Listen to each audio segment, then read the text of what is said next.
Cool.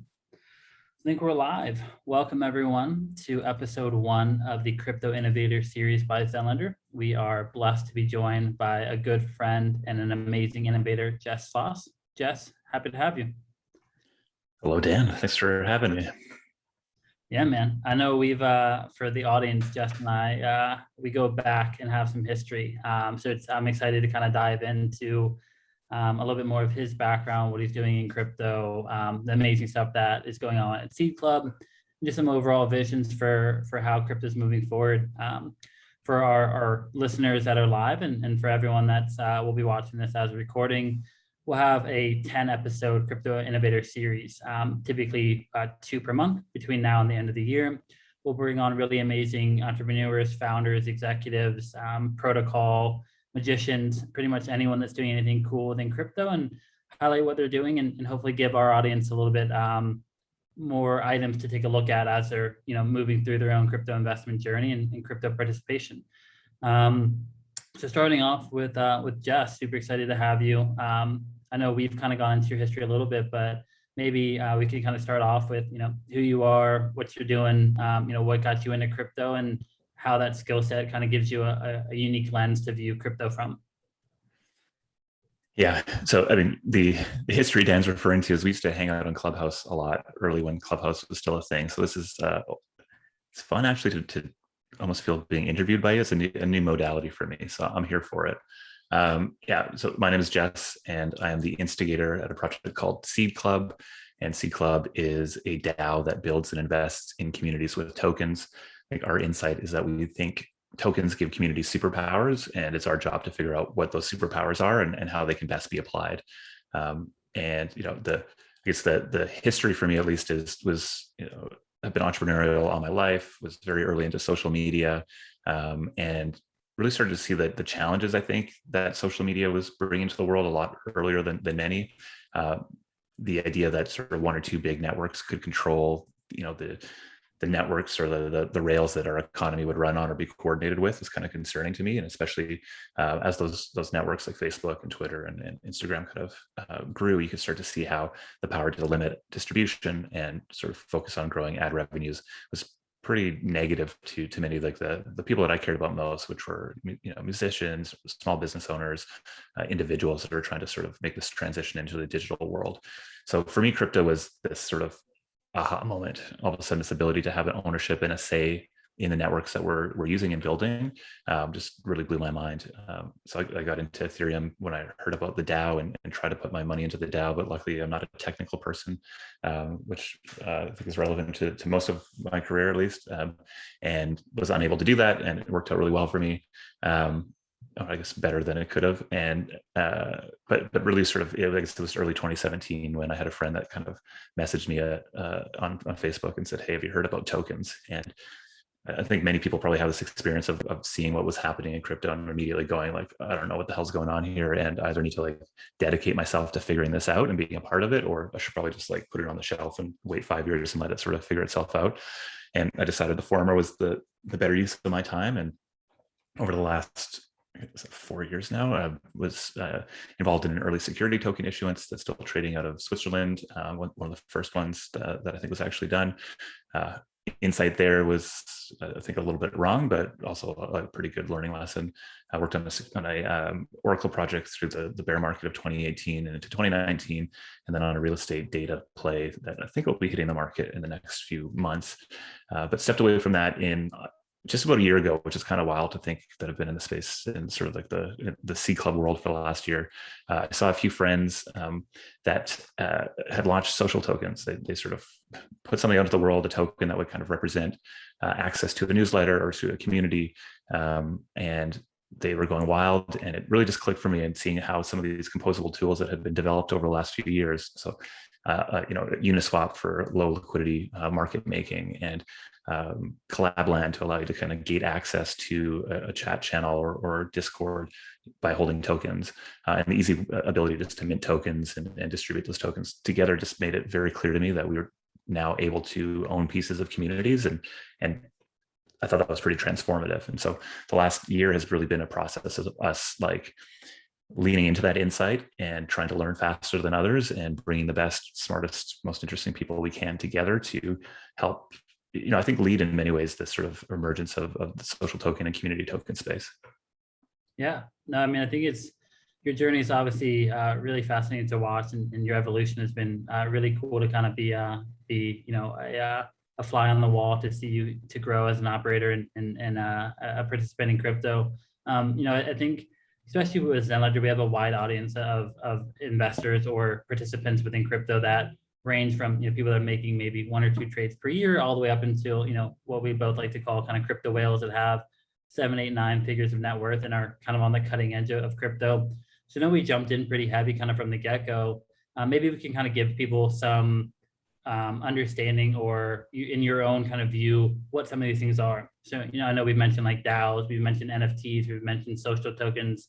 Maybe we could give, like in your words, what is a DAO for people that may have heard of DAOs or they're hearing of DAOs now, but what is a DAO? How do people get involved with DAOs? Why are they important? Why are they kind of a new way of evolutionizing and cultivating a community and an organization? And why do we think that they'll be important moving forward? Yeah, just a small question, Dan. Just a little bit. So I think a 12-part question. 12-part detailed question that everybody still fights about the definitions of already. Yeah. So I think maybe I'll start at a higher level. Like I think I mentioned social tokens previously. And I think what's interesting around this concept of social tokens is that we have this, we're seeing the ability for crypto to represent value, like different types of value. So it's not purely financial value, or it's taking value that might be other than financial and creating a digital asset around it. So that's what the definition I use for a social token is it's a way of taking reputation or social capital and turning it into a digital asset that can be, traded, invested, held, staked, etc. So I think that's the movement we're seeing generally with NFTs and with social tokens right now, is that we're able to represent new types of ownership. NFTs unlocking, single owned media that can be consumed by many and thus increase the value. Social tokens representing maybe the social capital or reputation of an individual or a community.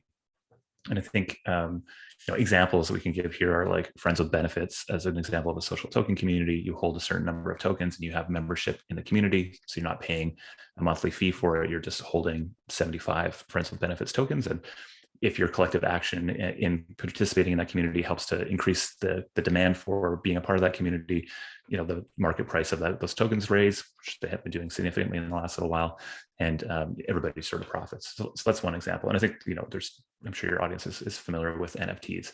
I think DAOs are like the community governance and decision-making mechanism or process that often you'll find in communities or in protocols, or I think increasingly across many different areas of the Web3 or on-chain world.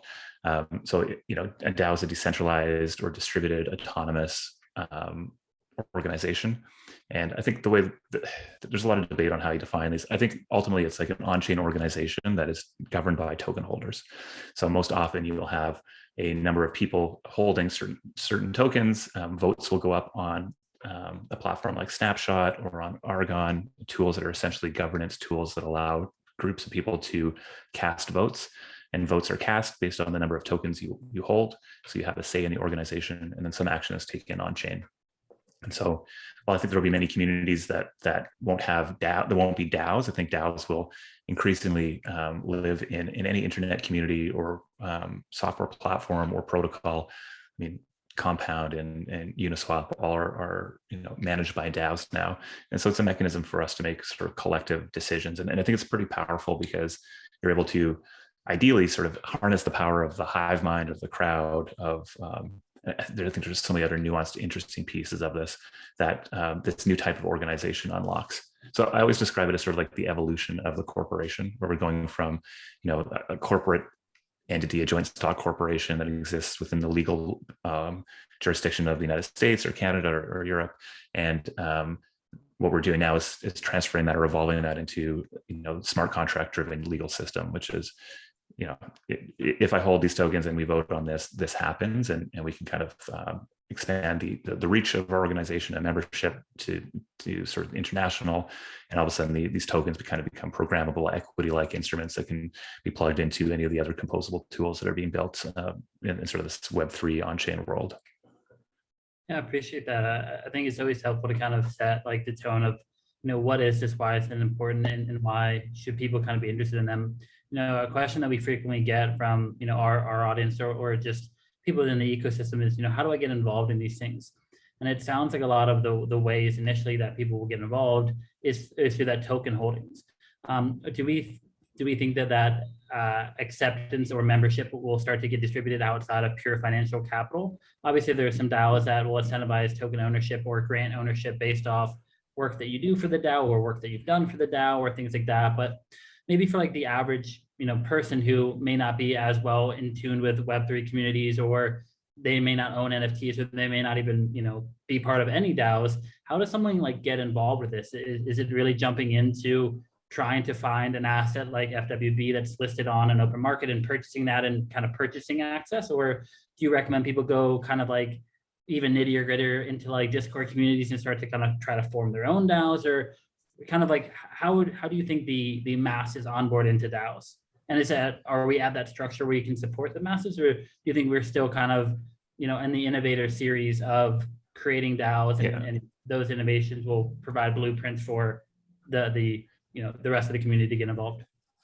So I think with all these terms that are so general, like DAOs, it's tough to like speak in generalities. And so I think like depending on what you like, where you are in your life and what you want to get out of it, I think it's really going to depend on how you want to approach this. Like I think from a pure investment standpoint, I'm later in my career. I'm not looking for new types of work. I have, I don't want to dive deep into the rabbit hole that is this emerging organization. I think holding, community tokens, DAO tokens, it's the best way to sort of, and I think as soon as you buy something like that, you obviously start to pay a little bit more attention. So holding like Uniswap tokens and paying more attention to what's happening within the Uniswap governance process, or holding friends and benefits, I understand or follow a little bit more about what's happening there. So I think there's that like casual investor participant layer, which is still very valuable to DAOs, people holding their assets and just being generally, involved in the awareness level, I guess, of those is still a great way to go.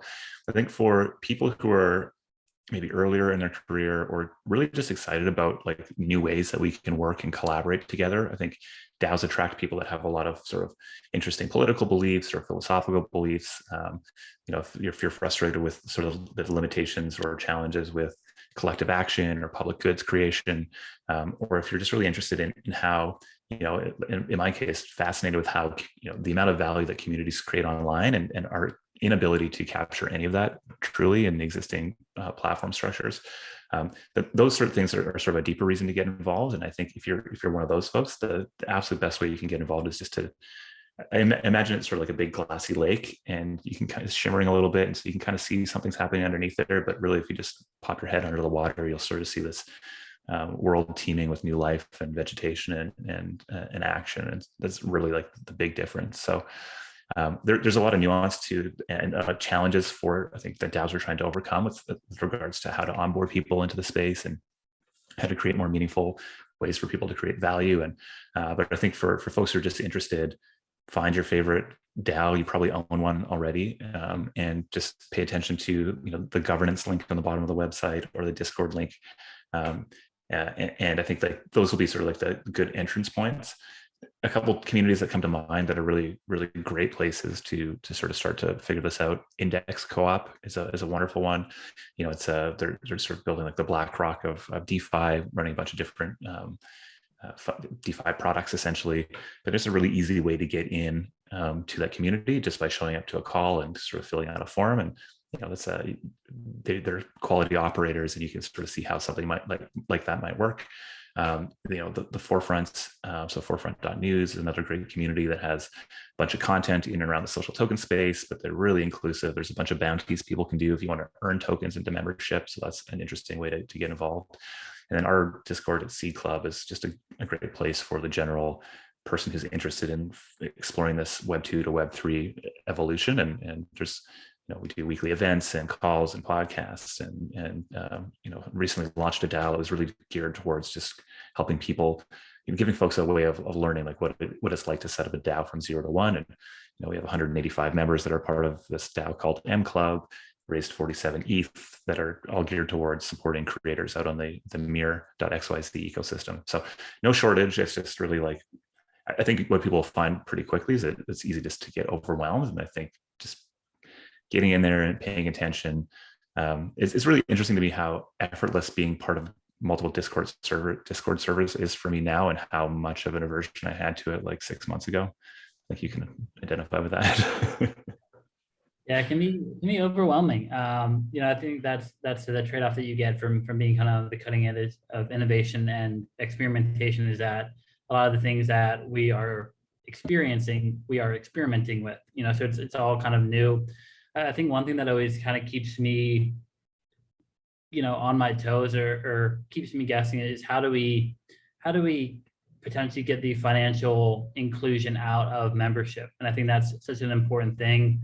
I have a lot of friends that aren't in crypto full time, that they're working other jobs, but they want to get involved and they want to get going, but they just may not be at the point either financially or from a willingness perspective to put 10,000 USDC or 20,000 or 50,000 or even 5,000 into a project to kind of get that initial token attribution. So I think whether it's bounties or ways to earn membership or earn the ability to be part of a community is big. I think another trend that obviously we're both focused on is really that like on-chain reputation and ability. And I think one maybe side effect that I don't think a lot of people are talking about is the fact that you can somewhat financially engineer that reputation through financial ownership. So there may be people that may not be the best community members, but have 10,000 ETH or 10,000 USDC, and are able to kind of gain access to these communities because of the financial abilities that they have, and may not be more merit-based or what they can bring to the table, but it's just they have money to kind of put around and spend. So it's definitely a topic that I've looked at, especially from DAOs or NFTs, where this community and membership and signaling that you're part of something is really interesting. But if you can go out and acquire X NFT because you have financial capital, sometimes you see that reputation get mixed between the reputation and the capital.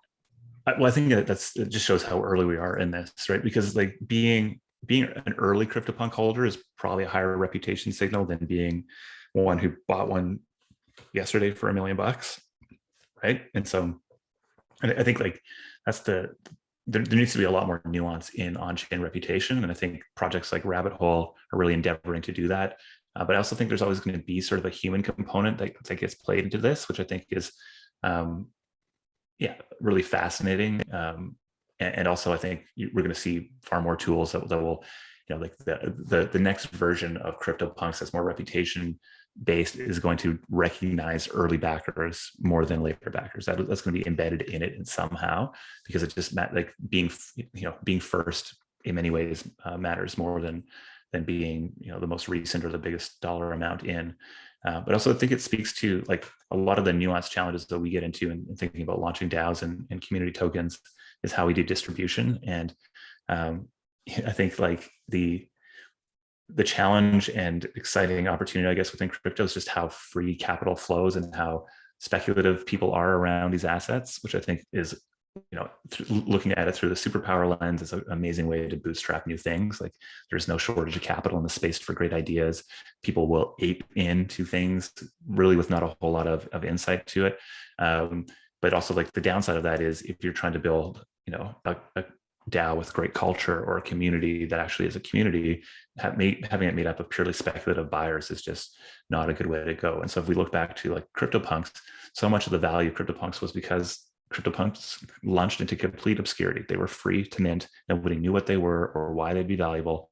And so people who had an inkling of like, this is cool for some other reason other than financial reward made up the core of that community. And the reason that it's so valuable today is because that core community is intact and stronger than ever. I think you see this with Chromie Squiggles and like this idea of on-chain generative art, which is, I think, another good example. 3 months, people were minting these tokens for 0.035 ETH. And I think today the cheapest one was 7 or 8 ETH. And it's just like Bitcoin, same thing. YFI, same thing. Friends with Benefits, same thing. They're launching into obscurity. And so a big part of what project creators need to figure out and what we really work on is how do we properly put tokens in the hands of the right people early on. This is a huge challenge for the larger artists or creators that we work with that have multiple million followers on Instagram or Twitter, where you could like getting their right fans in the door matters a lot, but as soon as somebody like it's not hard to make a bet on somebody who has 10 million followers that their token might be valuable or their NFT drop might be valuable. So there's not really a whole lot of alpha or obscurity to launch into here. But I wanted to touch a bit on that idea of talent and like how do you get into DAOs? Because I think one of the most exciting, I'm actually really hyped on this. Party DAO, you're familiar with Party DAO? So Party DAO, I'll zoom out a little bit. Party DAO is a tool or platform that allows multiple people to come together to bid on NFTs. So the idea was like all these big DAOs were buying, spending millions of dollars on buying these big NFTs. Wouldn't it be cool if you could bring people together to crowdfund smaller, contributions to beat out some of these big whale DAOs? And Dennis Nazarov from Mir tweeted that out one day, Friday night. The next week, Anish, a developer from Paradigm, had put together a bunch of contracts. A week later, it was used to bid on an early Colin and Samir NFT token that we helped launch. And then a week later after that, a crowdfund had been created, and this DAO was spun up specifically to develop and formalize the smart contracts that had been created around this party bid idea. So using the 40 or 50 ETH raise, I can't actually remember how much it was, but it wasn't massive. And the tokens of Party Bid or Party DAO, this DAO was formed, a team came together and ultimately executed and launched a project in the span of a month or two that was just recently used to buy CryptoPunk with hundreds of owners and only 24 ETH raised, right? So it's not a whole lot. And so it's working, and every party bid that's successful charges a 5% fee, and so actually they've made more money off of the fees from the first sales than they had raised themselves. But so it was just this like community-backed idea, an idea floated out on Twitter, added some momentum to it. Community came in and backed it. Team came together, earned their way into ownership of Party DAO tokens, and now there are backers and workers that are sort of owning this organization that's generating revenue in the world. But I think like the most interesting piece was the level of talent that Party DAO was able to attract. So like John Palmer and Anish and a number of folks from Uniswap. These are all people who have full-time jobs working at some of the top protocols or firms in the space. That a number of others who are freelance that I know many of my colleagues have been trying to recruit for months and months and months, but just keep saying, no, it does not make sense for me to go full time when I'm being able to just make so much money and have so much fun doing the things that I want to do. And so Party DAO became this place where, top talent were like, oh, I want to go do something. This is cool. And I want to do something cool with other people who are exceptional at their jobs. And so you create these sort of like centers of gravity that bring genius together to create something in the world that there's financial upside to, but there's a lot of social capital that's sort of baked in as well. And we were working on a project through C Club that was, again, in a similar vein where we're trying to go build a specific tool that we wanted to use. And we realized a number of other communities wanted that tool as well. And it blew me away, the speed at which we could bring together 7 extremely notable communities in the space, along with some top talent from some DeFi protocols and former Coinbase designers, all these folks together into a Telegram group that went from idea to momentum and building a product within the span of a week. And so I think, to me, Party DAO is cool, Party Bid's cool. Like that's the big innovation in like the NFT and DeFi space that I think will be very valuable. But the insight of seeing how talent is formed together, I think, is actually the more transformative thing. And there's another DAO that was launched today from friends of ours that's called Vector DAO. And it's just really leaning into this. It's saying, hey, what if we just brought smart people together, did work, and our investment into these projects will be our time and labor, and we're going to earn tokens back, and those tokens will be distributed to people who are creating that value. So you're going to create these communities that are just siphoning off the best, most talented people, not their full-time effort, but their full effort in maybe the time that they're usually spending doing stuff like this anyways, right? It's just focused in a new way. And so the thing I am very, very much looking to do right now is like, how do we go be more active in that. I don't know how you do that well. I don't know how we scale that. I don't know what the scale potential from it, but I think it is something super notable. And the way the best people will be working together in the future will be in multiple projects in very freelance-esque ways, but they're going to be earning ownership in the process. And I think that's what's just fantastic. Yeah, definitely agree. I mean, what's been going on lately has been so cool. I mean, you talk about the scale, and I think that's kind of taking the flip side of that token is like, I think the beautiful part and the magic part about that is that it doesn't scale at the moment. And I think that's kind of what creates this like initial like aha moment or effect, is like it's not replicable immediately. So it's like the right kind of pieces and momentum and timing and group of people and considerations all had to kind of match up perfectly for this like really cool thing to kind of form. And then what that spurs and brings is really cool. And I think that's like the composability that, you know, we talked about before on past webinars of like DeFi composability, but now we're seeing that across like DeFi, NFTs, DAOs, and one piece of technology or innovation gets created in one aspect of this crypto ecosystem, it can spur, you know, adjacent innovation based off this new kind of like evolution forward. So it's really cool to get into. Obviously, Party DAO is like, you know, really fascinating. I know a question that we get a lot with NFT holders or investors or just people that really, you know, want to support the creator and the creation is, what do I do when I have a DAO? Or I mean, when I have an NFT? And obviously Party DAO is kind of like, how do we group together people to purchase a DAO? But maybe we can get into like fractional or things like that of like, once I have a DAO, once I have an NFT, what can I do with this NFT? What is like the utility of the NFT? What are the benefits of the NFT? Are there any like projects or people or things that you think are really exciting for people that may have already purchased, whether it may not be a CryptoPunk or a Meebit or a Bored Ape Yacht Club or something like that, but maybe it's just an NFT in general, and they want to kind of understand what to do with this thing now? It's a great question, Dan. And I think that's like I mean, we went through like such a crazy hype cycle around NFTs. And I think there was just a whole bunch of money trying to figure out what's valuable and where this is going to go. And I think like the result of that is like, there's a few categories that most NFTs fall in. One of them is like worth nothing and will never be worth anything, which is just, I mean, like any investment, I guess, or new thing. I think there's a much larger category, which is like, I bought something to show my support for a creator. And that's actually pretty interesting in that like buying somebody's first NFT is like an amazing way to make a connection and to show your support for somebody. And I think that's a growing segment of this world where you'll see, you know, just buying something for 0.1 ETH is like a notable thing for many artists, especially if they're early in their career or if it's the first thing. And so I think that like, you know, James Young from Collabland, I think, bought Lee Jin's first NFT for north of $10,000. And what you saw there was like all of a sudden a relationship that didn't exist before was born.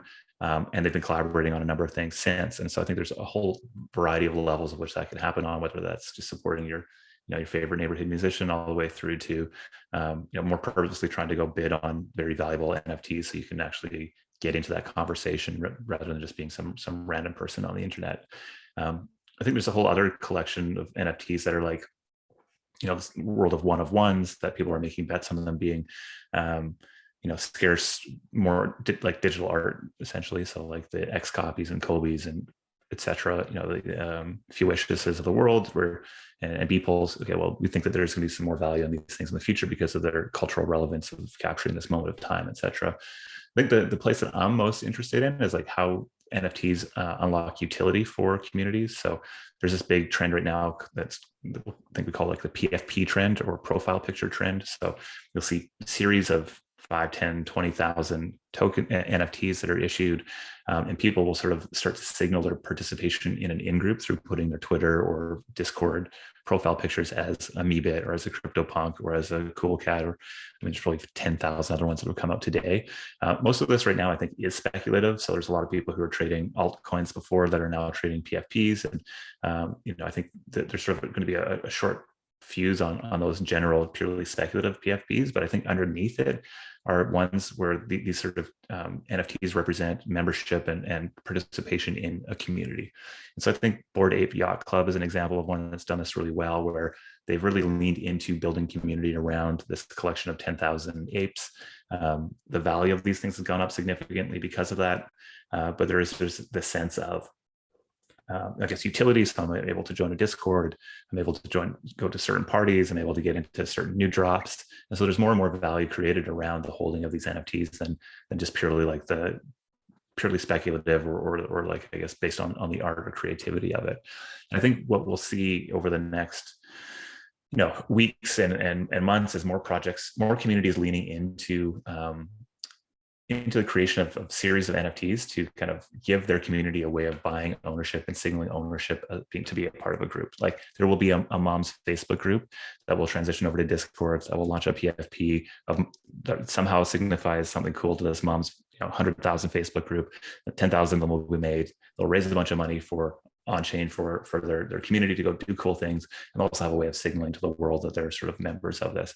So I think that's a really exciting, and I would call that sort of a social token, right? It's a way of sort of representing the social capital of a group. And I think there are any number of other sort of extensions or integrations or ways that NFTs are creating value. So you mentioned previously the idea of fractional, which is this idea of being able to break up an NFT into a number of small pieces, so you can own a small piece of a CryptoPunk, for example. And so I own a part of a zombie CryptoPunk because I put half an ETH into a party bid that was essentially buying a fractional piece of one of these really big NFTs. So I think that's interesting. And then, like, can NFTs be used for collateral in lending protocols? So I was very lucky enough to get into the Chromie Squiggle world early. We launched a DAO around it. I've sort of been a notable supporter of that. My belief early on there was, because all of this data was stored on chain, that these NFTs specifically would be probably some of the first to be used in lending protocols as collateral, because you can essentially understand what the underlying price is purely based on chain data. And so I have a vision of being able to finance the house by holding on to my Chromie Squiggle collection. It's not far off from that right now when I think about it. So I think NFTs are just a token type, just like an ERC20 is a token type. And we're just going to continue to see innovation and pushing forth the bounds of what these might look like. But the challenge is for folks who are trying to figure out where is their value in this, and that is that most of them probably aren't going to continue to maintain value over the long run. And so, like anything in crypto, I think there's like a really steep learning curve, and part of that learning curve is just making bets that don't pay off. But my guess is, if you're listening to this webinar, you probably have somebody who's like, okay, I'm leaning in a little bit to see what's happening here, and we sort of pay the cost of admission, I guess, is buying a shitty NFT or two every once in a while. Yeah, no, I think that was definitely well said. I tweeted something out 3 days ago that was the best path to take is not to see which NFT can give you the highest return, but rather to ponder which communities are worth paying for access for. And I think that's like kind of in a weird summation of kind of what we've been talking about today is some of the alpha that we both receive from being part of these communities and collectives is kind of that early access to the next thing, and knowing what's next comes from being in what's now. So I think that's always kind of a challenge of, how do I get started? Where do I jump in? And it's like, you kind of just have to jump in and dive right into the deep end and start kind of collaborating and communicating and sharing ideas and thought processes. And that kind of unlocks these next like waves of things. But definitely shout out to Squiggle DAO. I remember the first time you showed me a Squiggle, I was like, what is this? Why are you paying for this? Like, what is going on? And I was pretty deep into like NFTs at the time. But diving into the on-chain data part and like the generative art part and what Artbox is doing is just like super dope. So I appreciate you putting me on to Squiggle DAO. It's been fun to be a Squiggle owner. Starting to see some Squiggle PFPs now, which is pretty cool. I think I saw a few like this week. I know you mentioned one thing as far as like token types. I know a lot of our community and listeners are very understanding of like ERC20s and things like that. As far as like other token types, maybe we can dive a little bit, not like too technical or anything like that, but obviously we have, 1155, 721, ERC20s, a lot of stuff happening on Binance Smart Chain and Solana and things like that. But I think there's a few kind of like really cool token standards that are like happening on ETH that may not be as well known, that can kind of unlock kind of new ways to use these tokens and new ways to work and live within crypto. Maybe not live, but live in the metaverse per se. Are there any ones that kind of come to mind that you think would be worthwhile to share, or ones that maybe unlock kind of new feature sets that are interesting? So this is funny. I was just having a conversation with one of our community members around how not up to date on the latest like token standards I am, and how we're still just trying to make sense of how to make best use of 1155s, which are like editions or NFT editions, 721s. What, when, where, when, how do we integrate these properly into the experiences? So we've been really focused on really trying to take existing token types and make the utility of them easier, more effortless, more effective for communities. I think there's some interesting things happening around in the DAO world around token types built specifically for DAOs. I think there's ones that are really trying to take on this broader issue of like identity, so that tying an identity to a token type.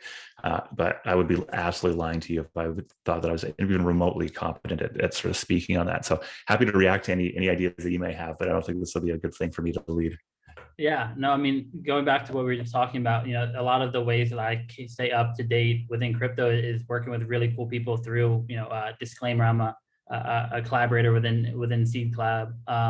So a lot of the people in that community are just like super high level, really great people. And, learning about some of these things that I am not privy to, like in my day-to-day operations role, is like, it kind of keeps me on edge. So I'm probably the same way as you, as I may know what the number is, but what it does and what it unlocks is like, maybe we'll have to have someone else from C Club on here. Speaking of, I think the maybe the important piece is just that this is it's easy to think that the things are set right now just because of the prominence of 720s or sort of ERC20s or like the NFT standards as they are. But there are like brilliant people that are pushing at the edges of this all the time. They're updating these projects or standards. They're making them more gas efficient, or they're really pushing forward. Like these are sort of ideas that they get put out into the world and need to bring a whole bunch of social consensus around and technical consensus around, and then they can launch. And many of them don't even go anywhere because they aren't really like adopted in a way that makes sense. And so I love just this idea of Ethereum being this like emergent organism of people just trying to do good things, create good things, try to get credibility or attention, or just, build stuff. And like the hive mind that is the ETH community is sort of picking and choosing which ones really make sense. And even, I'm sure there are many that are out there like is the ERC20 standard like the best token standard that exists? Probably not, but it's the one that's the most adopted. And so it's a very emergent thing that we just have to like who knows? I mean, who knows? Can you just think back 3 years ago where we're at with everything and where we're at today? Like, what's that next 3 years going to look like? Blows my brain. Yeah. No, I mean, I think it's a good point too, because I think a lot of times I'm sure we both get these from, people that may not be in crypto full time of, wow, NFTs are cool. Like that just started this year or like this week or this month. And it's like a lot of these like things have, been 3-4 years in the making and iterations and iterations and iterations of. So, look at the DAO back in like 2016, you look at CryptoPunks or Crypto Kitties back in 2017. It's like, these things aren't necessarily brand new, but the ways that they're being used and interacted with, and the ways that people are diving into some of these standards and growing them and unlocking these new possibilities. And as we talked about earlier, the innovation that occurs in one area kind of leads to innovation in the other areas. Things start to get unlocked, the pieces are, and like puzzle pieces are put together. So it's just really cool, to live in this full time. So much of it's based on like social consensus, right? Like I think we get locked in the tech, but it's like people agreeing on like we have a societal agreement on what, and the market is agreeing what the value of a Bitcoin is, or what the value of a Friends with Benefits token is. And I think like the idea that all of these are social constructs on some level, I think is really, really interesting. Like it happens at every single level within the crypto space. Absolutely. I mean, you talked about like the token standard earlier. It's like, back to like the Linux, OS, like operating system standard. It's like, maybe one was better from a technical perspective, but like which one ended up getting adopted? It's like the ones that developers and people started to resonate with and things were built on. So it's like, you can have something that may be more technically sound or something, but like, it's like, how is that social consensus and and fascination and development like built on. And, you look at like Ethereum versus some other quote unquote, like, layer one competitors, or versus Bitcoin, smart contracting languages and things like that. It's like those trade-offs to make a big difference in that mind share and collective appreciation of what's possible, and stretching those limits is really cool. I know we talked briefly around like Club and M Club and Mirror and things like that. Maybe we can dive into that, in the last couple of minutes that we have.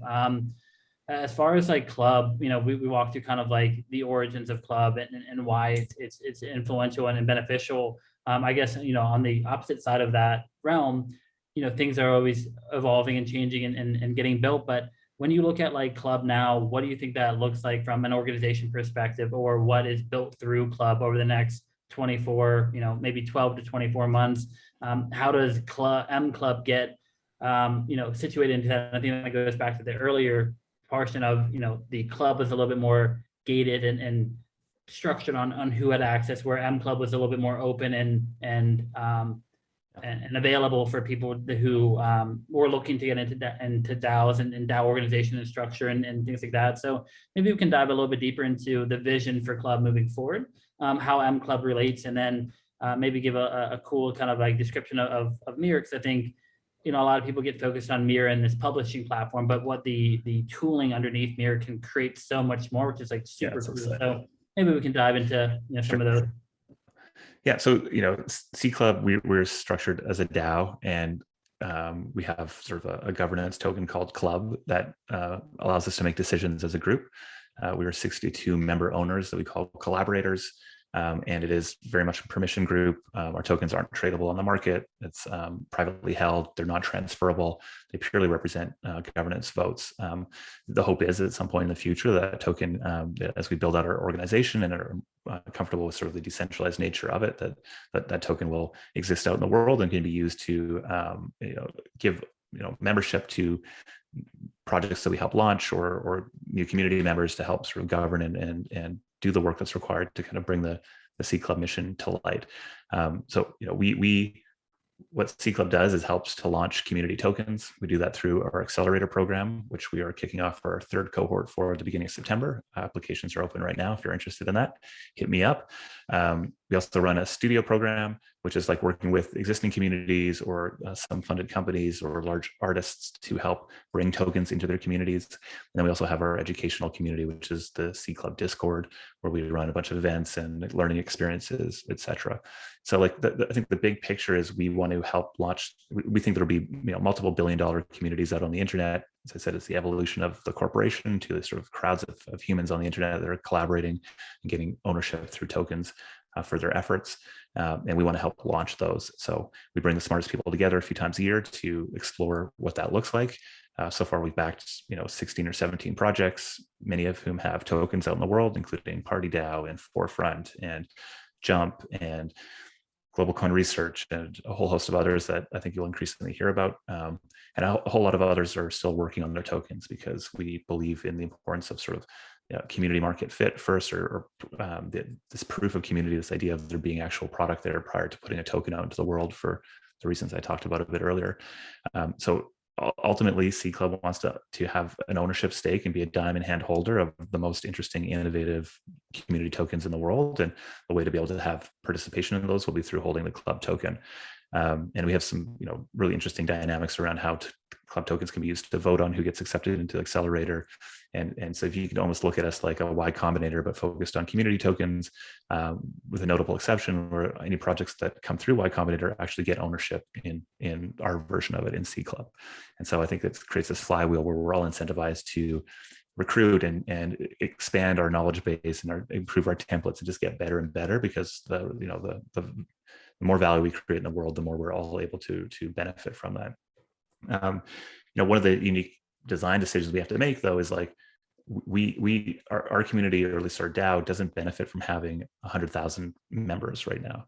Like, we're still very much in the setup phase, even though we've been around for a year, and that we're trying to building the processes and structures that allow us to do the type of work that actually creates values for our clients, which are ultimately the communities that we're helping to launch tokens with. And so we have working groups stood up. We have ways that our smaller collaborator group are contributing. We have a few full-time contributors that get paid a salary to be a part of the contributor or to contribute to core areas of our business, including operations and accelerator. And we'll be sort of expanding that as well. But ultimately, the goal is to sort of bring our community, and our DAO together, where community members can have ownership and have an opportunity at least to come in and create more and earn more value in the DAO through supporting our projects or through supporting the core operations of our organization. So I think like out in the world, there are many different types of DAOs. Some launch with all the tokens out right away, and it's just this hive mind of people coming together. Other DAOs launch with corporate structures where you have to put a big check in and be an accredited investor, and there's still sort of this hive mind existence. And then others like ourselves kind of exist more of like a small partnership of folks that have come together to try to create value, and we're going to sort of expand and sort of progressively decentralize from that. So my hope is over the next little while, you're just going to see a lot more opportunity to be involved in Seed Club, either through the projects that we help launch or through our core team and community. One of the things that we're really actively doing is trying to create new experiences for people to learn through hands-on ways. So M Club, I mentioned earlier, is a sort of a derivative DAO that we launched. It's called, it's short for Mir Club. It's like a C Club, but focused on the Mir ecosystem. And Mir is like a publishing platform, but as you sort of alluded to, I think it's a lot more than that. It's kind of like an open, permissionless, soon to be permissionless tool to like, crowdfund, issue NFTs, issue these PFP tokens to kind of bring people together. And like Dennis, who runs that project, always says that multiplayer, how do you create multiplayer crypto experiences? And I think that's what they're really focusing on. And so what we did with M Club is we saw this trend happening. We think Mir is going to be a valuable network on the internet. We think we can help create value within that network. So we brought a bunch of people together who are really focused on backing, finding, and supporting early projects. We have a media wing that's actively developing content that will help people better onboard into Mir and figure out how to use the number of, the tools are just expanding on seemingly a weekly basis.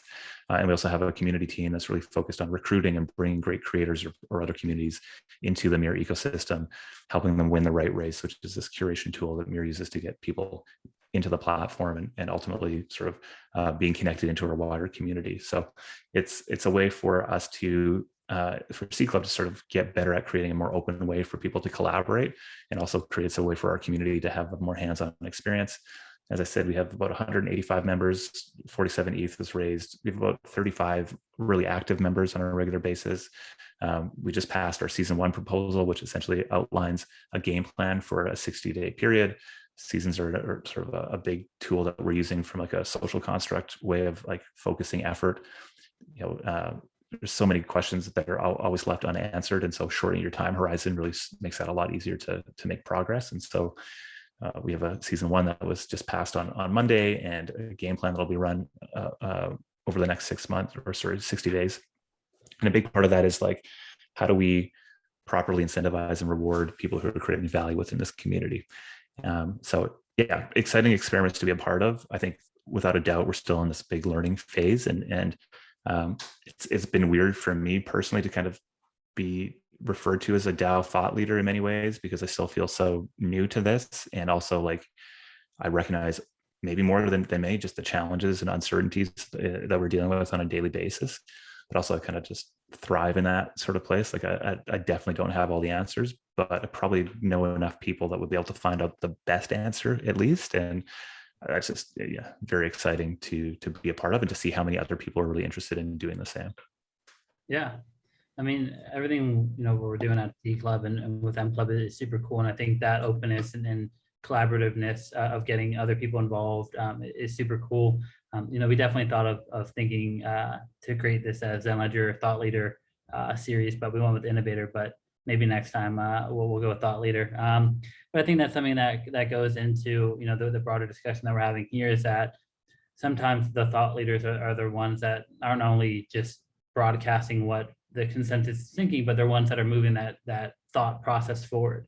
So it's almost like a thought incubator, a thought cultivator, in the sense that by sharing our experiences and what's working, what's not, and what's cool, and what we think is worthwhile, that kind of creates thoughts to be built and acted upon and move forward. So I think that's really cool. The other item that I think may be interesting for some of our listeners is that I know you mentioned through Club, we have full-time people that are working for this. And I think that's such an interesting way to think of like the future of work. We talk a lot about collectiveness and community and tokens and things like that. But, I think for a lot of people, that main source of income is always, hopefully will maybe be less and less important as the collective, community grows closer. But I think that initial income is always kind of like paramount for a lot of people to focus on. And I think there may not be that many people that know that you can actually do these things full time as like a career, and that making a choice to work with a DAO doesn't necessarily mean that that's like your own sole focus like it is with a traditional corporation, where you can work across DAOs, you can work across organizations and across communities. And by doing that, you actually become more and more of a value to each community as like it exponentially grows and you start working with more communities, you become more and more beneficial to that community. And that just, it's kind of like the ripple effect that moves on. So I just thought that was kind of cool to highlight because, I don't know if there's that many people that know that you can actually do this like full time as a profession. I feel like there was like this. So I was involved in DAOs in like 2019, and got really sort of frustrated with the state that they were in, because it was all about trying to make consensus-based decisions.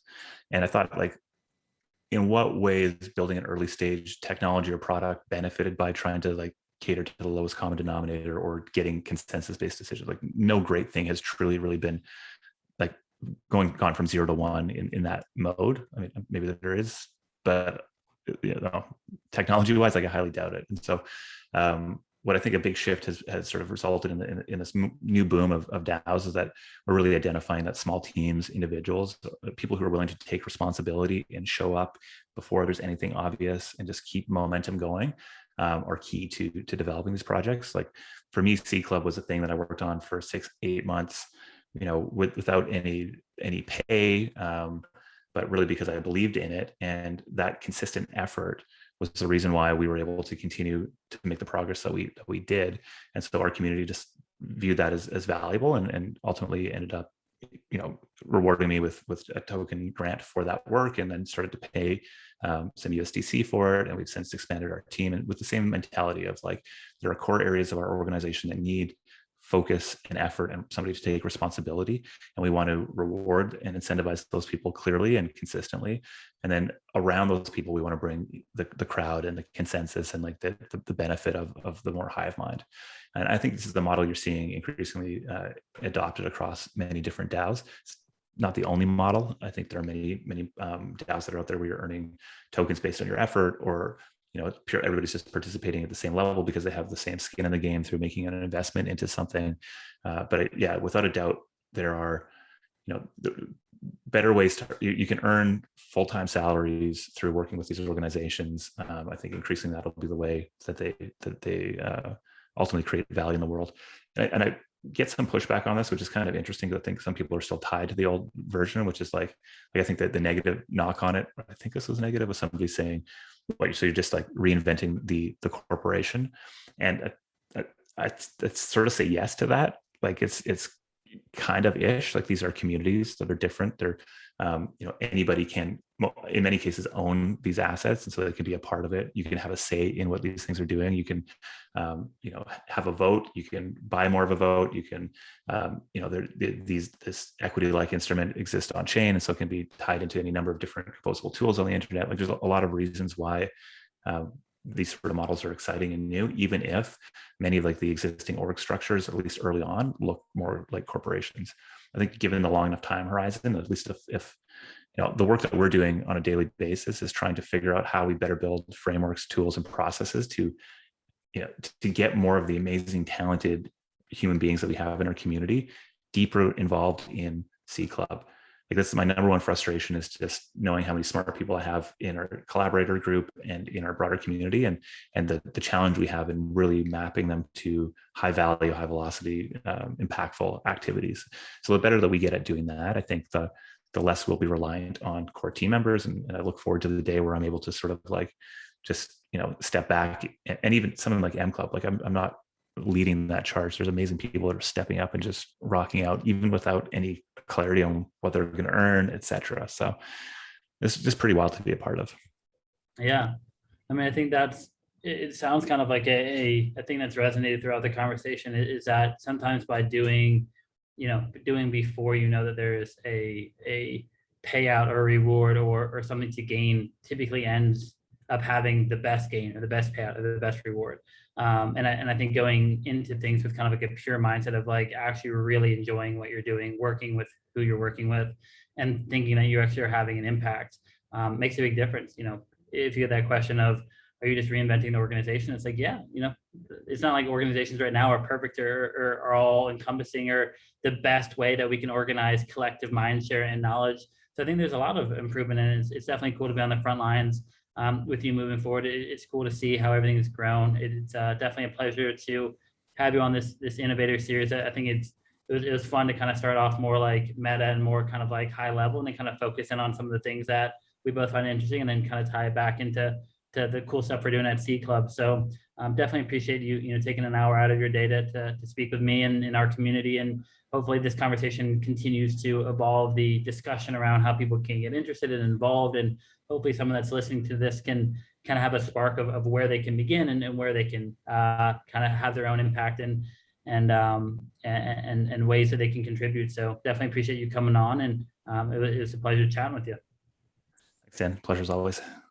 Absolutely, Jess. Well, thank you everyone who's listening live. For everyone that's listening to the recording, we'll have our second episode of the Crypto Innovator Series coming out on August 24th with Tom Shaughnessy from Delphi Digital, another really cool dude, also another member of C Club.